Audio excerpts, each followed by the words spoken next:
किसी के अंतिम संस्कार में कैमरा, मुस्कान और इंस्टाग्राम रील।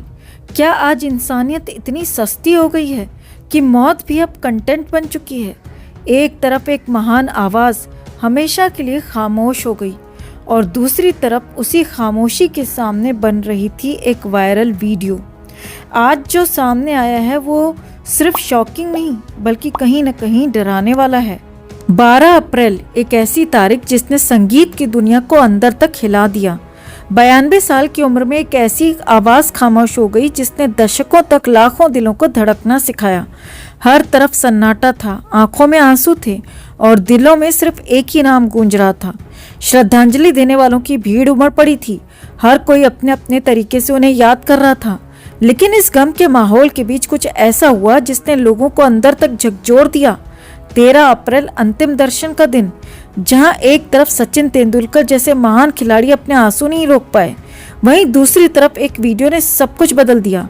उस वीडियो में एक्ट्रेस मुमताज पार्थिव शरीर के सामने खड़ी हैं, चेहरे पर बड़ी सी मुस्कान, बालों में फूल, पूरा मेकअप जैसे किसी इवेंट में आई हूँ। और फिर वो कैमरे को इशारा करती हैं और शुरू हो जाती है एक इंस्टाग्राम रील। हाँ, आपने सही सुना, अंतिम संस्कार के बीच एक रील। वो हंस रही हैं, बातें कर रही हैं और हर पल को कैप्चर करने के लिए कह रही हैं, जैसे ये कोई मोमेंट नहीं बल्कि कंटेंट हो। जैसे ही ये वीडियो सामने आया, सोशल मीडिया पर आग लग गई। लोगों का गुस्सा फूट पड़ा। किसी ने लिखा, आप दुख में शामिल होने आई हैं या शूट करने? तो किसी ने कहा, इतना तैयार होकर कोई अंतिम संस्कार में आता है? एक यूजर ने तो साफ कह दिया, क्या भावनाएं भी खत्म हो चुकी हैं? ये सिर्फ एक वीडियो नहीं था, ये एक आईना था जो हमें दिखा रहा था कि हम किस दिशा में जा रहे हैं, जहां दर्द भी दिखावा बनता जा रहा है और संवेदनाएं सिर्फ स्क्रीन तक सिमट कर रह गई हैं। आज सवाल सिर्फ एक एक्ट्रेस का नहीं है, हम सबका है। क्या हम भी धीरे धीरे ऐसे ही बनते जा रहे हैं, जहां किसी की आखिरी विदाई भी एक पोस्ट बन जाती है? अगर आपको लगता है कि कुछ चीजें आज भी पवित्र होनी चाहिए, तो इस वीडियो को शेयर कीजिए ताकि ये सवाल हर उस इंसान तक पहुंचे जो व्यूज के पीछे इंसानियत भूल रहा है। और अगर आपको भी लगता है कि मुमताज ने गलत किया तो कमेंट में गलत जरूर लिखिए। अगर हम आपसे कहें कि आशा भोसले कभी आशा भोसले नहीं बन पाती, अगर उनकी जिंदगी में एक ऐसा आदमी नहीं आता जिसने लता मंगेशकर के साथ कभी काम ही नहीं किया और करने से इनकार कर दिया, और अगर हम ये कहें कि वही आदमी जिसने उन्हें बनाया आखिर में उसी की वजह से बर्बाद भी हो गया, तो आप किसे जिम्मेदार मानेंगे? वीडियो में आगे बढ़ने से पहले कमेंट में एक बार आप अपने हिसाब से लिखिए, आपके लिए क्या महत्वपूर्ण है, प्यार या करियर? और वीडियो को लाइक और शेयर कर अपना प्यार और सपोर्ट भी ज़रूर दिखा दीजिए। तो एक जिद जिसने इतिहास बदल दिया। ये कहानी शुरू होती है एक जिद से, एक ईगो से और एक ऐसे फैसले से जिसने पूरी म्यूज़िक इंडस्ट्री की दिशा बदल दी। साल 1952 एक फिल्म बन रही थी, आसमान। Music director OP Nayyar, recording की पूरी तैयारी हो चुकी थी, ऑर्केस्ट्रा बैठ चुका था, स्टूडियो बुक था, बस इंतज़ार था एक आवाज़ का, लता मंगेशकर। लेकिन वो आई नहीं, न फ़ोन न मैसेज, बस खामोशी। क्यों? क्योंकि उन्हें पता चला जो गाना उन्हें दिया गया है वो हीरोइन पर नहीं, साइड एक्ट्रेस पर फिल्माया जाएगा। और बस यहीं से शुरू हुई एक ऐसी दूरी जो ज़िंदगी भर कभी ख़त्म नहीं हुई। ओपी नैयर को ये बात चुभी, इतनी गहराई से चुभी कि उन्होंने कसम खा ली, मैं लता मंगेशकर के साथ कभी काम नहीं करूँगा। अब सामने आती है एक टूटी हुई लड़की और एक ज़िद्दी गुरु।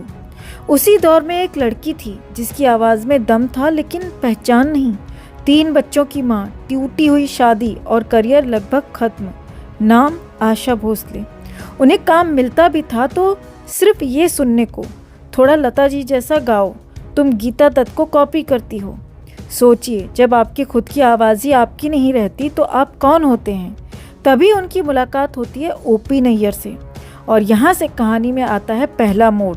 ओपी नैयर ने कहा, लता बनने की कोशिश मत करो, अपनी पहचान बनाओ। ये सिर्फ सलाह नहीं थी, ये एक क्रांति थी और यहीं से हुआ एक नई आवाज़ का जन्म। ओपी नैयर ने आशा को सिर्फ गाने नहीं दिए, उन्होंने उन्हें गढ़ा। उनकी आवाज़ में जो खुरदुरापन था उसी को उन्होंने स्टाइल बना दिया। जहां बाकी सब शुद्धता ढूंढ रहे थे, वो एटीट्यूड ढूंढ रहे थे। और फिर आए वो गाने जो उस दौर में बोल्ड माने जाते थे। कैबरे सॉन्ग्स, फास्ट बीट्स, एक अलग ही अंदाज। लोगों ने कहा ये क्या है, लेकिन धीरे धीरे वही आवाज़ लोगों के दिलों में उतरने लगी।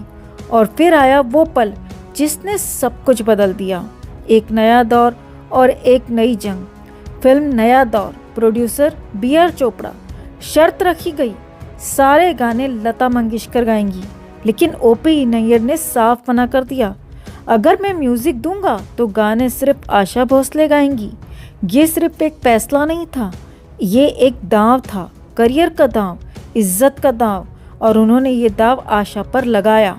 नतीजा, हर गाना सुपरहिट। और उसी दिन एक कैबरे सिंगर बन गई एक स्टार।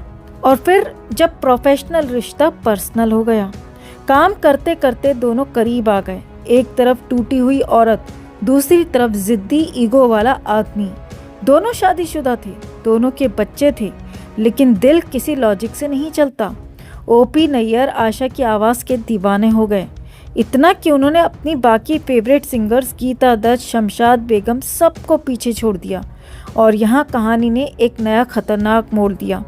आशा ने उनसे एक वादा लिया, आप सिर्फ मेरे साथ काम करेंगे। और उन्होंने मान लिया। अब ये क्या था, प्यार या पॉजेसिवनेस? क्योंकि अब O.P. नैयर का music is equal to Asha Bhosle और Asha Bhosle is equal to O.P. Nayyar. लेकिन दुनिया बदल रही थी, नई आवाज़ें आ रही थी, नया म्यूजिक आ रहा था। और तभी एंट्री होती है R.D. बर्मन की। दूसरा प्यार और पहला टूटना। R.D. बर्मन, युवा, एक्सपेरिमेंटल, फ्रेश। और आशा, जो पहले ही अपने आप को खोज चुकी थी, अब उन्हें मिल गया एक नया आसमान। धीरे धीरे उनकी दुनिया बदलने लगी। और उधर O.P. नैयर उसी जगह खड़े रह गए। जिस आशा के लिए उन्होंने सब छोड़ा, वो अब किसी और की हो चुकी थी। किसने किसे छोड़ा? सवाल आज भी वही है, आशा ने छोड़ा या O.P. नैयर ने? O.P. नैयर ने कहा, मैंने ही उसे छोड़ा, क्योंकि मुझे पता था वो हमेशा अपने करियर को चुनेगी, मुझे नहीं। एक लाइन, लेकिन उसमें छुपा था पूरा दर्द, गिरावट और अकेलापन। करियर गिरने लगा, रिश्ते टूट गए, परिवार पहले ही छूट चुका था। उन्होंने वापस जाने की कोशिश की, लेकिन दरवाजे बंद थे। उन्होंने सब कुछ छोड़ दिया, घर, गाड़ी, पैसा, और निकल पड़े अकेले। एक वक्त का सुपरस्टार अब गेस्ट हाउस में रहने लगा। एक खामोश अंत। 2007 एक खबर आई, O.P. नैयर नहीं रहे। लेकिन उससे भी ज़्यादा दर्दनाक बात क्या थी? न फिल्म इंडस्ट्री से कोई आया, न परिवार से। क्यों? क्योंकि उन्होंने खुद कहा था, मेरी मौत की खबर किसी को मत देना। और सच में उनकी आखिरी इच्छा पूरी की गई।